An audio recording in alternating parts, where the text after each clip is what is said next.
We are now excited to turn it over to Susan Hellerstein, again, who will talk to us about practical tips for a healthy diet in menopause. So thank you, Susan. Great, thank you. This has been wonderful. I'm just gonna spotlight our chef. I hope that you're ready for a exciting change in the pace today. We've learned so many wonderful things. And Laura, I'm not sure that your other camera is on. Oh.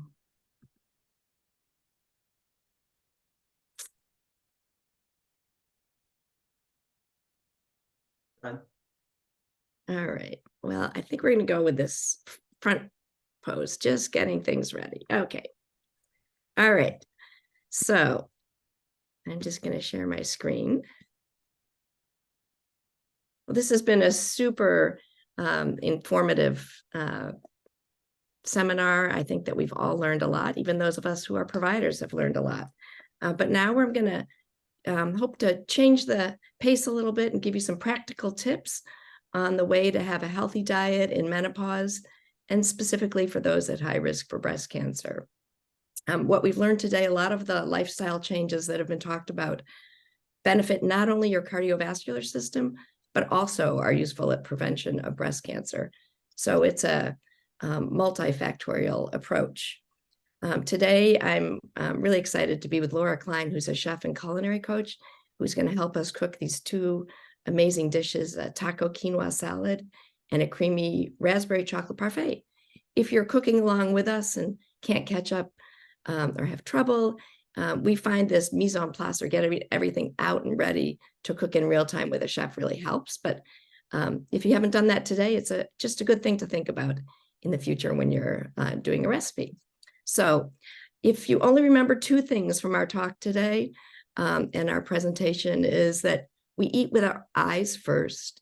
And if you have a plate in front of you that is all the colors of the rainbow, lots of fruits and vegetables, bright colors, you're probably on the right track to a healthy diet. And there's not one food, but it's a pattern of eating that's going to help prevent cardiovascular disease, all sorts of chronic diseases, type 2 diabetes, and breast cancer. So get this visual in your brain that is going to be a healthy plate.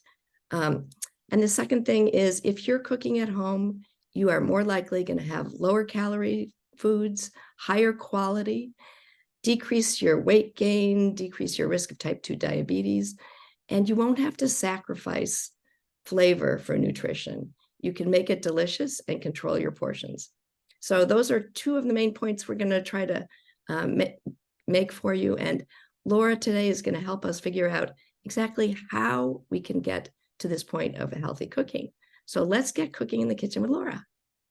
Great. Thank you so much, Susan, and welcome everyone. Welcome to my kitchen. I'm so excited to be here with you this morning. So hopefully at the end of this session, you're going to have a delicious lunch.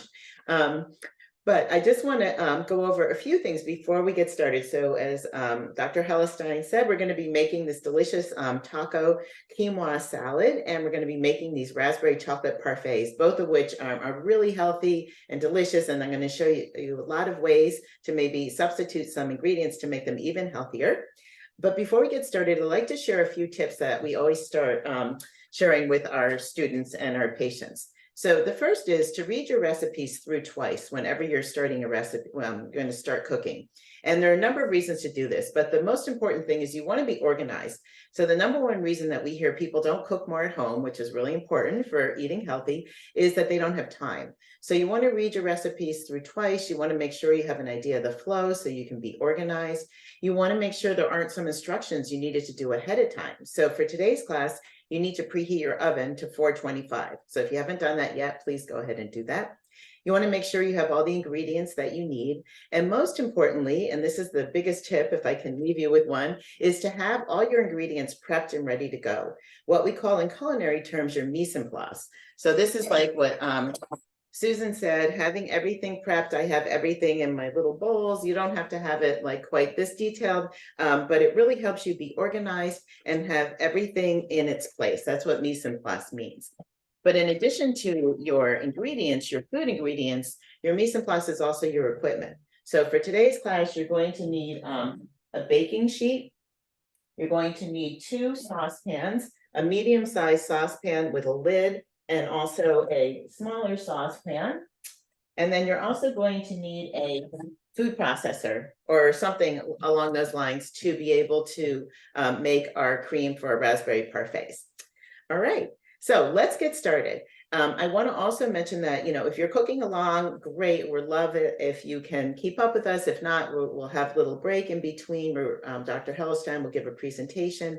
If you want to just watch and get tips, that's great too. But this is intended to be low stress. So, you know, just enjoy whatever works for you. So let's get started with the recipe that's going to take the most time. So that is our taco quinoa salad. So we're going to start by making our own taco or quinoa corn chips. So I'm going to start with some corn tortillas, and I'm going to just cut those into strips. So you can cut them, just take your knife and cut them into strips. You can make them as thick or as thin as you want. And this is the great thing about making your own chips. You can really customize them however you want. So you're going to need your baking sheet. So go ahead and bring that to your workstation. And Susan, I hope you can see my my other screen. I have it up here if people want to look at that as well. So you can make more than these. I'm just going to start with like 3 of them just so I can show you how easy it is to make these.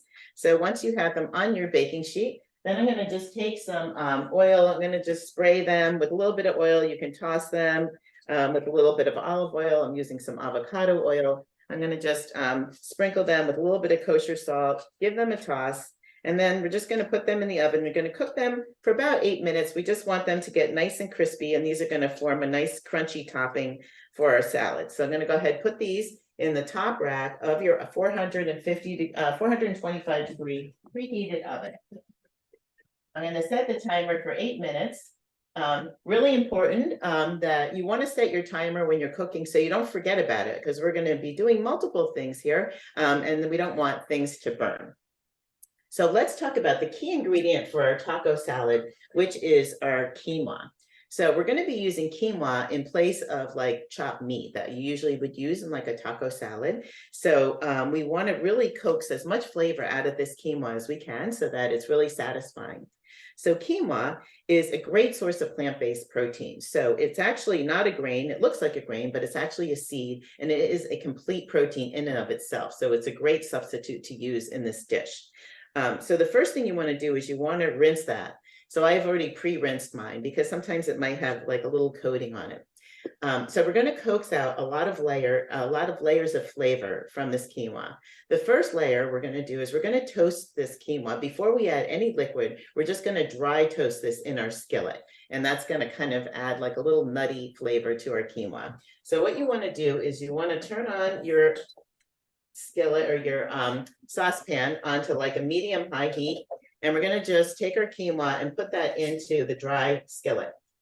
And what we're looking for is we want this to kind of turn brown, so toast. It's kind of hard to see. This is multicolored quinoa. You can also just get white quinoa. It doesn't really matter. It tastes pretty much the same. I just like this for the color. But we're looking for it to get a little darker. And we also want to hear it popping, kind of like popcorn. So that means that it's starting to toast. So I'm just going to let this do its thing. And while that is toasting, I want to talk about the other layers of flavor that we're going to add into our quinoa.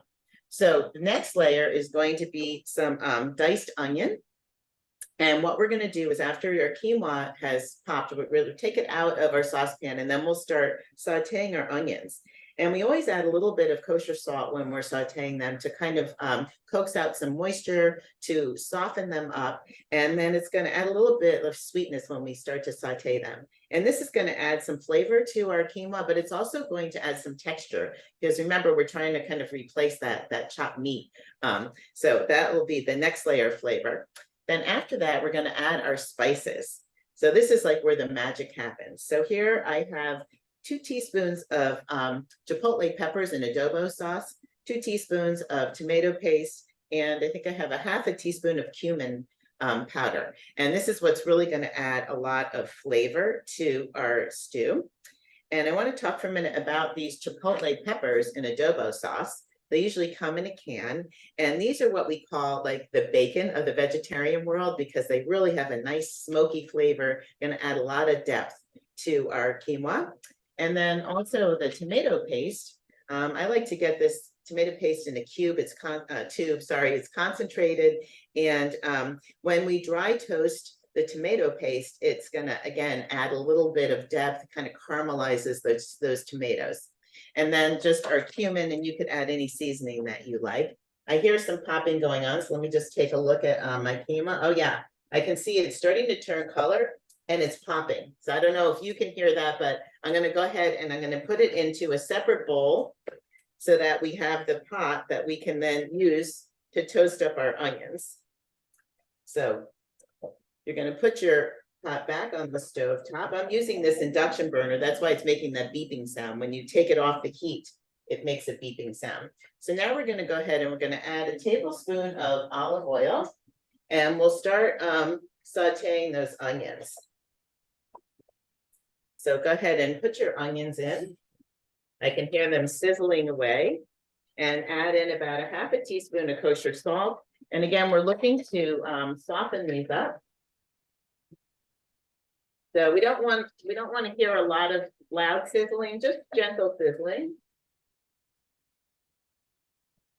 Okay, so while those are cooking, I said I talked about the seasoning, and then the third layer of flavor is going to be our broth.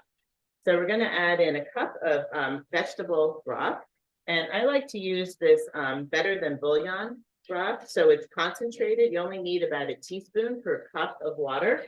It also is low sodium. So I always recommend getting low sodium when you can, because then you can control how much salt you have in your food. And also it's concentrated, so you don't need, it doesn't take up a lot of space. You know, you get those big cartons of stock.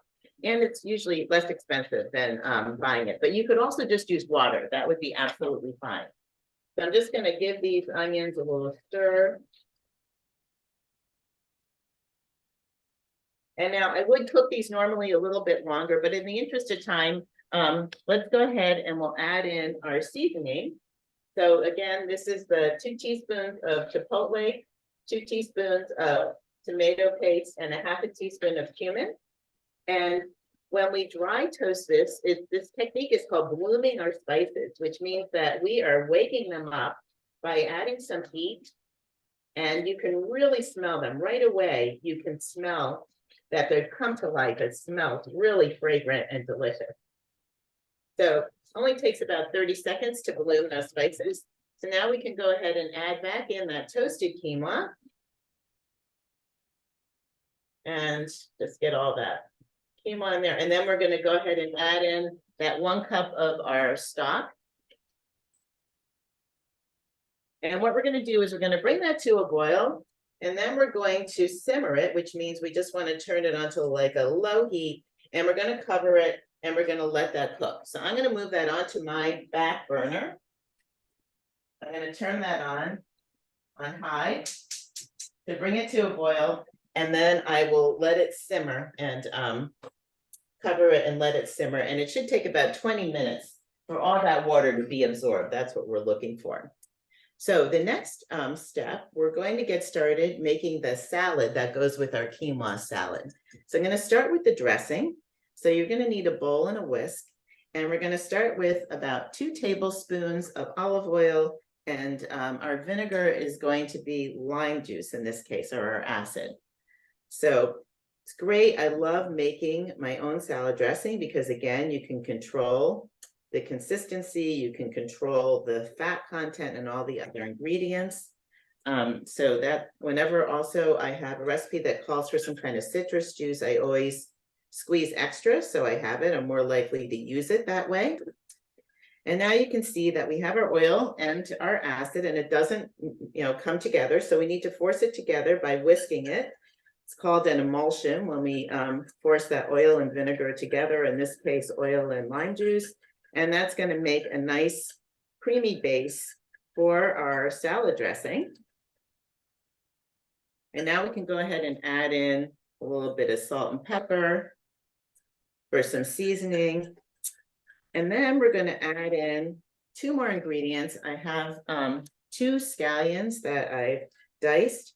And then we have a pan of black beans that you want to rinse first, because I always get the black beans that are low sodium, but they do have, even if they're low sodium, they have kind of like, I don't know, stuff on them. They could have other additives. So we want to make sure that we get those off when we rinse them.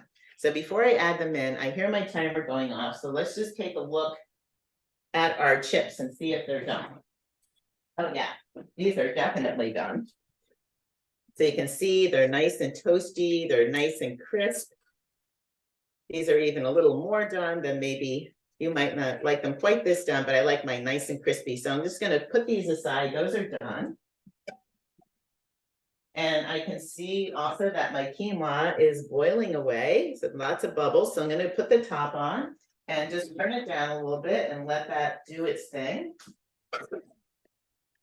And let's go ahead now and we'll come back and we're going to add those rinsed beans into the dressing. And we're going to give that a stir. I'm just going to grab a spoon. And what that's going to do is we're kind of going to let these beans marinate. So if we want to get rid of that kind of tinny taste when beans first come out of the can before we add any other ingredients. So I've got my beans and the dressing and the shallots and the scallions, sorry, and we're going to go ahead and put that aside and just let those do their thing. Okay, so now that we've got that started, let's get working on our parfaits. So these parfaits are going to be delicious raspberry, kind of like a parfait raspberry cream or coulis, if you will. And then we're going to make this delicious cream that's going to go on top like the filling, and then we'll layer it up. So let's start with making our raspberry coulis, if you will, or puree. So we're going to need that second saucepan. And we're going to take 8 ounces of either frozen or fresh raspberries. And then we're going to add in 2 tablespoons of sugar, 2 teaspoons of cornstarch, and 2 tablespoons of water. And what this is going to do is it's going to kind of soften up those raspberries and make it into like a nice, almost like a puree. So go ahead and turn your burner onto like medium. And we'll just dump in those raspberries. The sugar, the cornstarch, and the water are going to kind of make it come together and make them a little, almost like they're going to get kind of creamy. So go ahead and add all those ingredients and we will give that a stir. And we're just going to look for that to kind of melt. It's almost going to melt together, all those ingredients. So we'll just let those do their thing. And then we can get started on our cream filling. This is my favorite part because we have a secret ingredient that is going to kind of mimic almost like the filling of a cannoli. It's going to be like that kind of rich, creamy, delicious sweet cream. And the secret ingredient here is low-fat cottage cheese. So instead of using ricotta, which is what normally you'd use in like a cannoli filling, we're going to use this low-fat cottage cheese. So we're going to take our food processor and we're going to add in a pound of that low-fat cottage cheese, which is full of protein and it's less saturated fat than using ricotta cheese. And once you whip it up, you can't even tell that it was kind of, you know, like a little bit lumpy like cottage cheese can be. And then we're going to add in 1/4 cup of low-fat Greek yogurt. We're going to add in 3 tablespoons of sugar, or you can add in less if you like, and a teaspoon of vanilla extract. So I've got some homemade vanilla extract here, just like about a teaspoon of that. And then we're going to whip that up, and that is going to become our filling. I know it doesn't look like much, but just wait, you'll see. So go ahead and give that a whirl.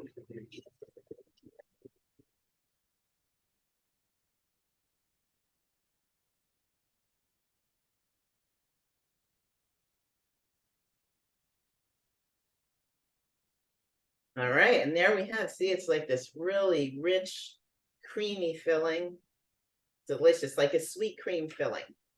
So that is our filling for our parfaits.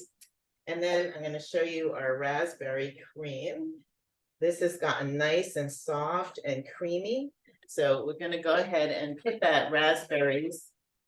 those raspberries in a separate bowl because we want these to cool off before we can compose our parfait. So what I suggest doing, if you're making this along with me, is put those in the fridge so they can cool off. And let's just review where we're at before we hear from Dr. Hellerstein. So we have our quinoa is cooking away. Our chips are already done and they're just resting. We have our raspberry coulis, if you will, that we're going to just put in the fridge to cool off. Our salad is started, our beans are marinated, and our cream is done. So let's hear from Dr. Hellerstein, and then we will come back and finish everything up. Great. Well, Laura, that looks amazing. You're a magician in the kitchen, and you make everything look so easy. But I can't wait to taste them. Okay, so I'm going to talk a little bit about what is menopause and how we can eat in a healthy fashion during menopause, and for the goal of preventing, all sorts of chronic diseases, breast cancer, and trying to maintain a normal BMI.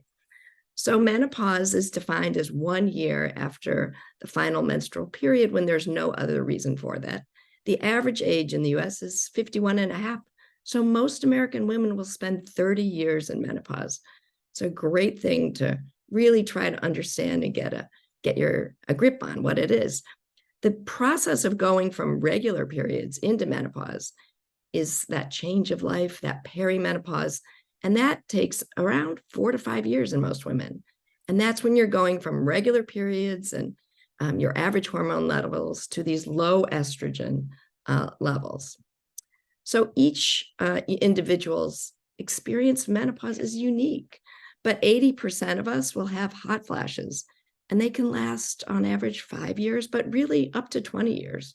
Many women will have them into their 80s, but oftentimes they become less disturbing over time.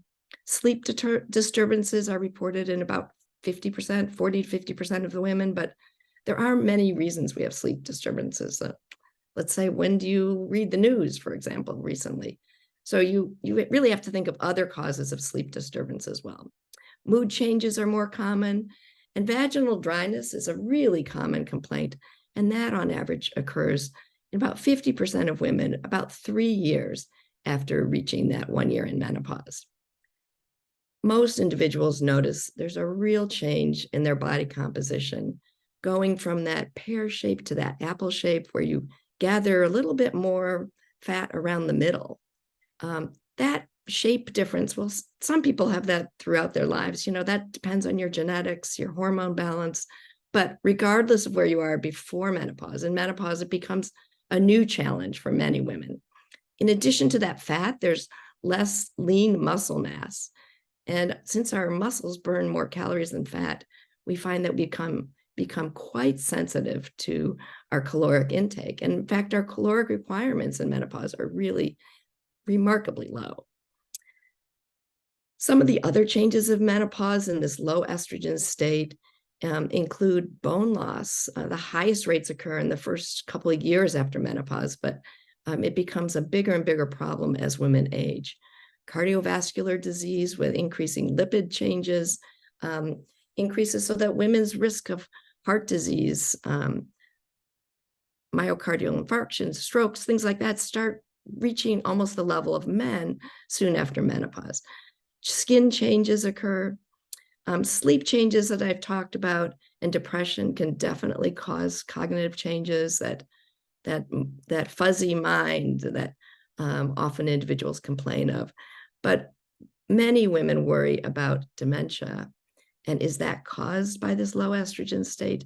There's really not a lot of evidence in that. And women who are on hormone replacement therapy have not been shown to have a decreased rate of dementia or improvement in their mental status. So that's a good thing to keep in mind. So weight gain is a big issue that I'm always asked about in my office, but around 1.5 pounds per year in the perimenopause may be attributable to this low estrogen change. The big question is, if I've gained weight, Is it menopause? That's super, popular now to blame it on menopause, or is it just aging?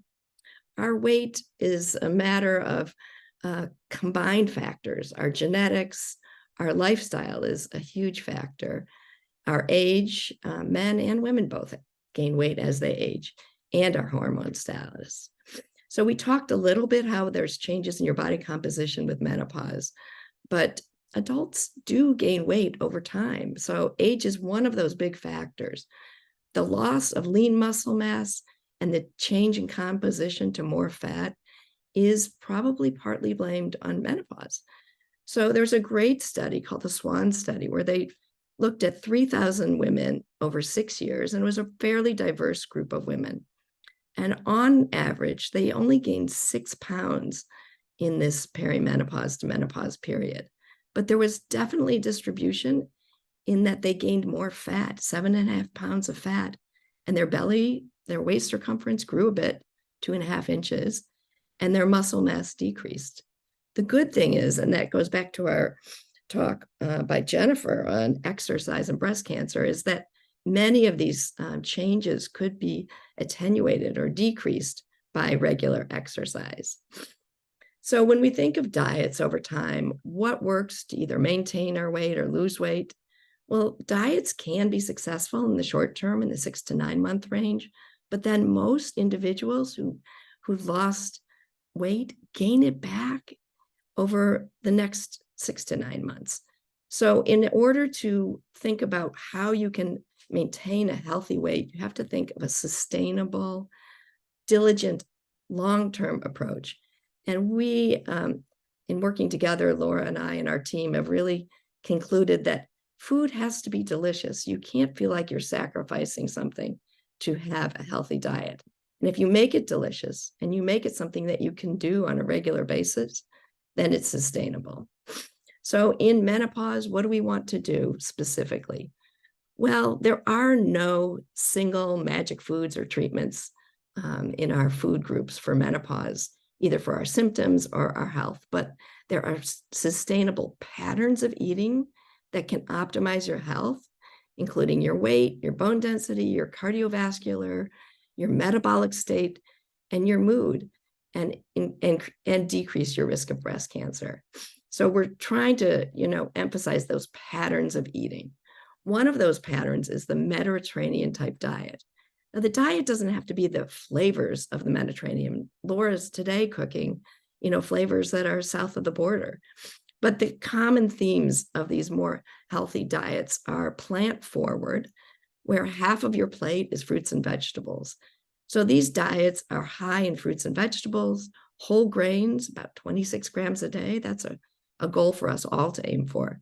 And foods with a low glycemic index, meaning lots of foods that have more complex than simple carbs. And then fat is not a bad word. We're not trying to avoid fats, but we're going for plant-based healthy fats, those unsaturated fats like the olive oil or avocado oil that Laura's using. Moderate amounts of fish, dairy, and chicken. We can get a lot of our protein, or really all of the protein we need, from plant sources. And we can use low amounts of red meat and processed foods. And of course, sort of looking at our salt intake, especially for our cardiovascular health. And then the other aspects of these healthier diets where people live longer lives is involving physical activity, socially, eating together, and limiting alcohol. So the benefits are decreasing in chronic diseases that we've discussed: heart disease, diabetes, Alzheimer's, dementia, Parkinson, and breast cancer. So to do it practically, a sustainable diet is a balance of those calories in and out, but we're trying to focus on the quality of those calories using lean proteins, whole grains, and half your plate fruits and vegetables. We have this hand chart that we like to emphasize because I think oftentimes when we go to a restaurant, or even when we're used to what we put on our plates, we don't think of portions that are seen to be sustainably healthy. So your carb should be about the size of your fist, a quarter of your plate. Your fruits and vegetables, half your plate. Protein, we're all worried, I think, as we get older, we're not getting enough protein, but a healthy protein quantity is really the size of the palm of your hand, 3 to 4 ounces. So these are sustainable ways to not count calories, but just to think of how am I composing my plate. In menopause, we want to focus on our calcium requirements. We need more to maintain our bones and prevent osteoporosis. 1,200 milligrams a day. You can only take in about 500 at a time, so you have to divide that up. Many of us need to have a supplement because it's hard to get that in with our food. Vitamin D, now the days are getting shorter. Many of us live in the Northeast. We oftentimes need to make sure that we get that level because that can be one of the main causes of osteoporosis. So we talked already a little bit about the protein, complex carbs, and fiber. So we've talked today a whole bunch about the medical surgical risk reduction, the breastfeeding, physical activity, alcohol, and smoking.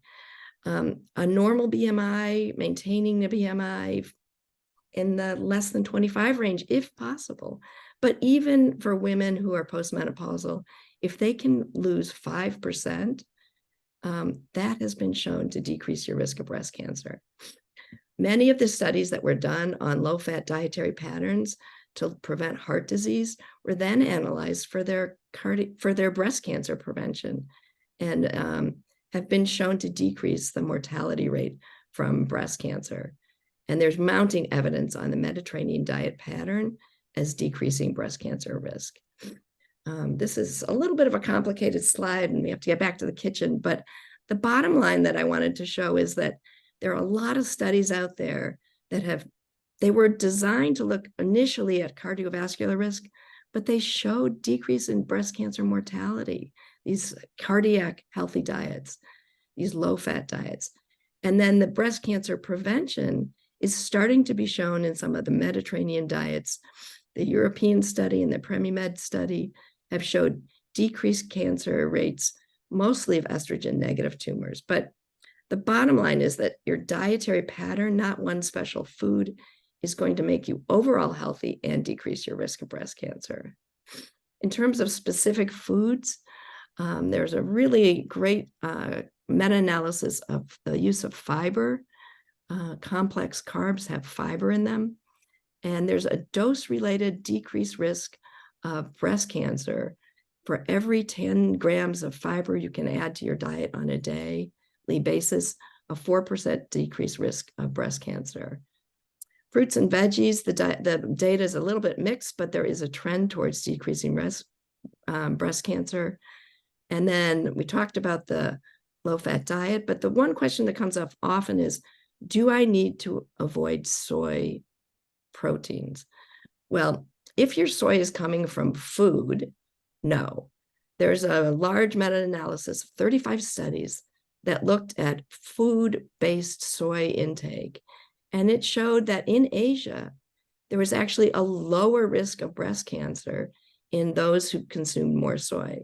And in the US and European countries, the risk was lower or not changed at all, and certainly not higher.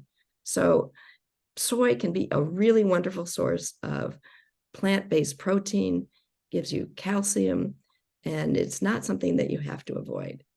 In terms of foods that are at risk for higher risk for breast cancer, ultra-processed foods in a European study was associated with increased risk of cancer, processed meats, and saturated fats. So this goes into the data because these will be available to you for later access. But this is just to really get rid of that myth that you have to stay away from tofu or soybeans.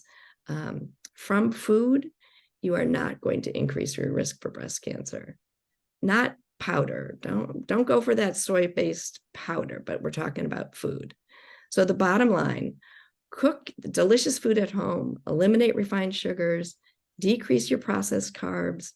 If you can get to a BMI below 25, that's great. But if you can lose 5% of your weight in menopause when you're overweight or obese, you can make a difference. And we've talked about the alcohol and exercise as other lifestyle factors that can really make a difference. So remember, half your plate's fruits and veggies, whole grains, and lean proteins and healthy fats. And let's get back to the kitchen.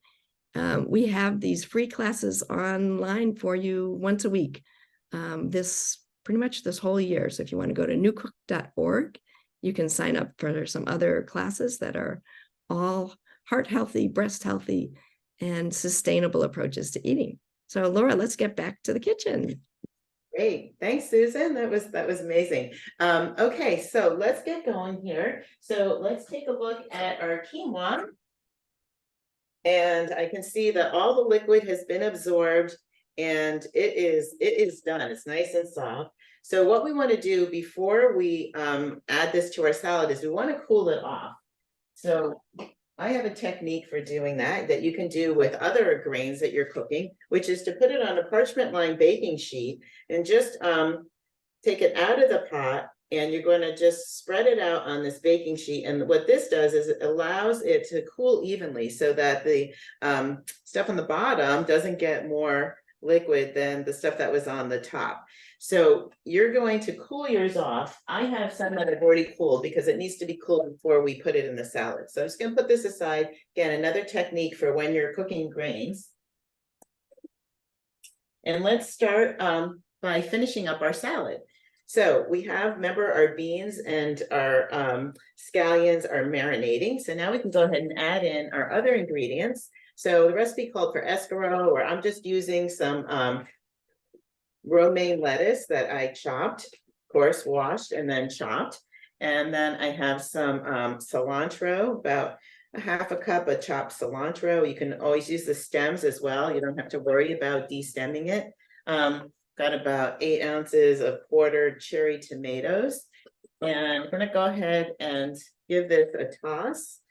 And what I like to do is I like to toss my salad in a bowl and make sure that the lettuce all gets nice and coated in dressing and all those beautiful herbs, rather than pouring the dressing on top, because then it doesn't get fully incorporated. And you can always taste it. I always recommend tasting it to see if it's well seasoned. Wow, delicious. If not, add a little more lime juice, add a little more salt or pepper. And now, before we add the final ingredients, I'd like to do what's called a composed salad, which is to put it on a platter, as opposed to keeping it in a bowl where you can't see all the beautiful things that are going to go on top. So got a lot of salad here. And again, if you're not going to be eating all this now, if you're not serving it, you could put the toppings on separately. So I have the cooled quinoa.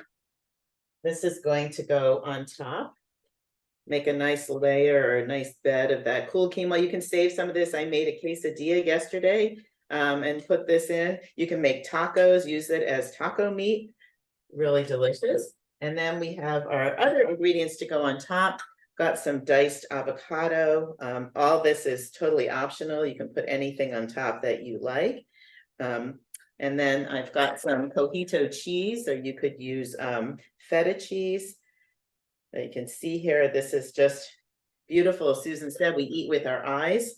So I'm gonna make it really beautiful. And then we have our chips that we made. So if you're not gonna eat this right away, you can save these chips. But these make a nice crunchy topping, very satisfying. I like to put some on top and then I save some for when I'm going to actually serve it and put more of those on top. But that makes a beautiful salad to even bring to a party or serve at a dinner. That it's gorgeous and it's really delicious. So let's put together our dessert. So remember, we have our parfaits. So I took my raspberries out of the fridge. They were cooling in there. So I'm going to layer them up.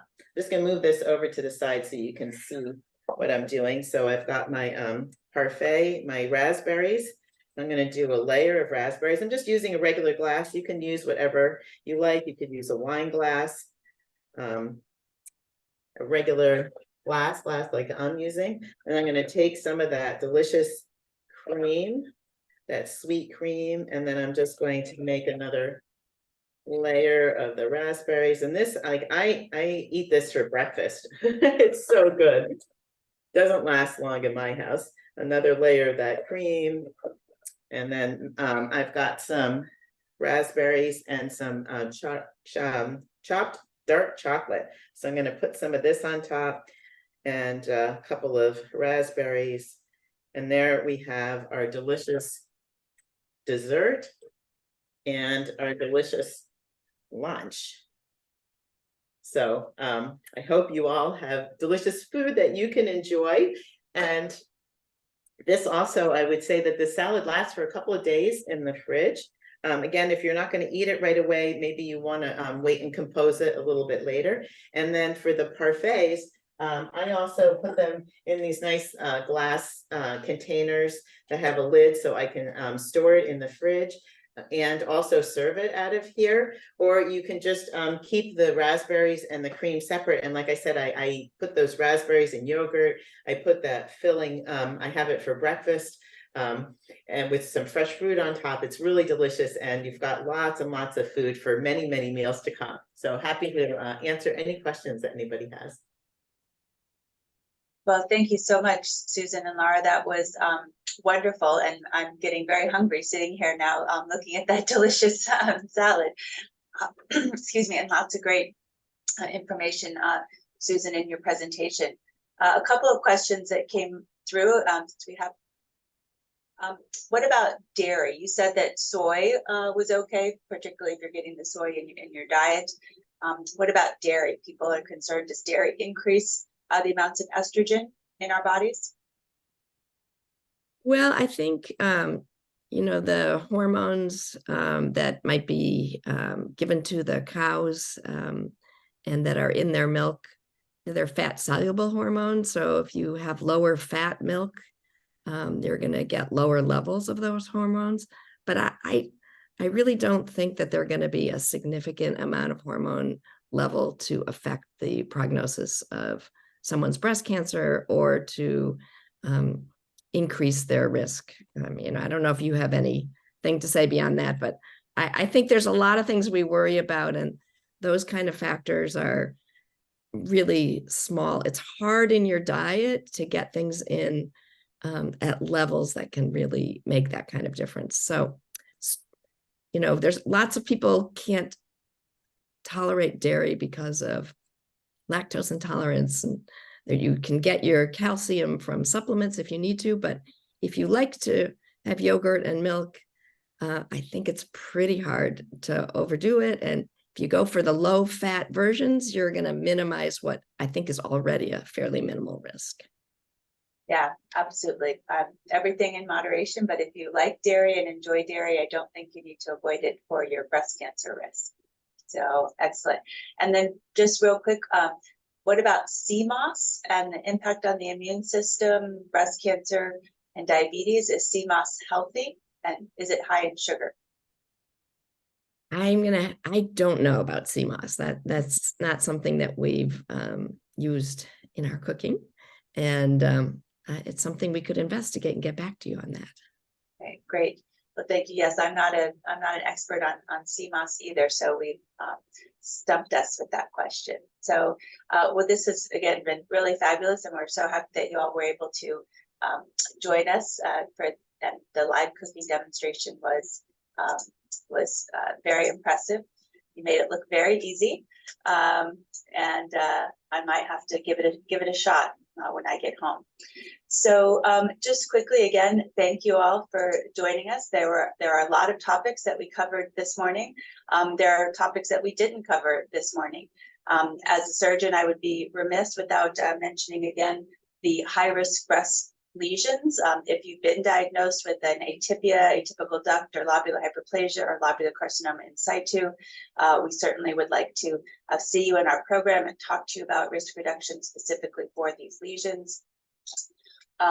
Also, we again did not have our pathology talk this year, but I'll just again point you back to our website. We had a very nice presentation by Dr. Beth Harrison, one of our pathologists here at the Brigham, last year, talking about why do some of these lesions require surgery and others do not. Similarly, we talked a little bit about medication this morning, and the nice opportunity with low-dose tamoxifen and the clinical trials. But again, a much more comprehensive talk about medication for risk reduction you can find on our website from years past, and also the environment. So this was a wonderful segment that we had last year by Dr. Julia Brody, helping us to think about the things that we are exposed to in our households and in our lives that we may not be aware of are associated with increased risk. So again, our goal here is to provide education and opportunities for you, our patients and our listeners, to learn more about risk of breast cancer, to learn more about what you can do to be proactive to reduce your risk. Now that you're in our system, you'll be getting emails and newsletters from us periodically. Please feel free to reach out with your questions so we can make sure to provide you with the best information available. Again, thank you for joining us this morning. More information is available on our website, and we look forward to being able to offer you, again, more information and education in the coming year. So everybody have a wonderful, wonderful weekend. Happy Halloween for those of you who will be celebrating, and we will see you all next year. Thank you.